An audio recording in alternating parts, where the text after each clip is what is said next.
Welcome to my YouTube channel. আশা করি তোমরা সবাই ভালো আছো ও সুস্থ আছো। এর আগের ভিডিওগুলোতে আমি তোমাদের মাধ্যমিক পরীক্ষার সাজেশন দিতে আরম্ভ করে দিয়েছি। যারা সেই ভিডিওগুলো দেখোনি, আমার চ্যানেলে গিয়ে তারা সেই ভিডিওগুলো দেখে নিতে পারো। আর আমার চ্যানেলে যারা নতুন, যারা এখনও আমার চ্যানেলটা সাবস্ক্রাইব করোনি, তারা পাশের বেল আইকনটা ক্লিক করে রাখবে আমার নতুন ভিডিও সাজেশনের জন্য।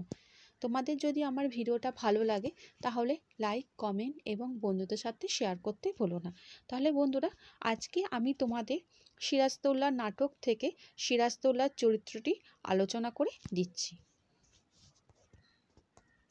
সিরাজদৌল্লার নাট্যাংশে অবলম্বনে সিরাজদৌল্লার চরিত্র বৈশিষ্ট্য আলোচনা করো।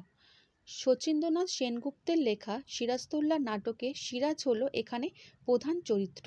সিরাজ তার নিজের বিরুদ্ধে ষড়যন্ত্রকে কখনোই ব্যক্তিগতভাবে দেখেননি, বরং বাংলার বিপর্যয়ের দুর্ভাবনা তার কাছে প্রধান হয়ে উঠেছিল।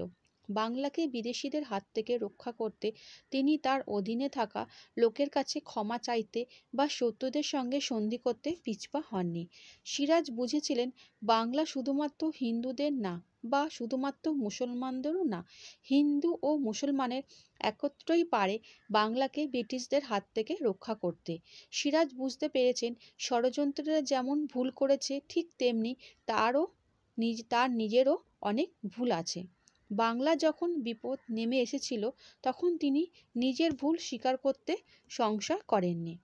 সিরাজ তার শত্রুদের চক্রান্ত বুঝতে পেরেও সে তার প্রতি কোনো কঠিন পদক্ষেপ নিতে পারেননি।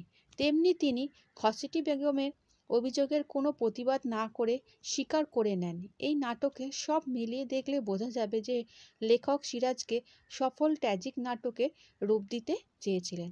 আচ্ছা বন্ধুরা, আশা করি তোমরা আমার কোশ্চেন ও তার উত্তরটা বুঝতে পেরেছো। আর তোমাদেরকে আমি যে কথাটা আগের সমস্ত ভিডিওতে বলি যে তোমরা একটু টেস্ট পেপারটা ফলো করো, এই ধরনের নানা রকমের কোশ্চেন তোমরা পাবে।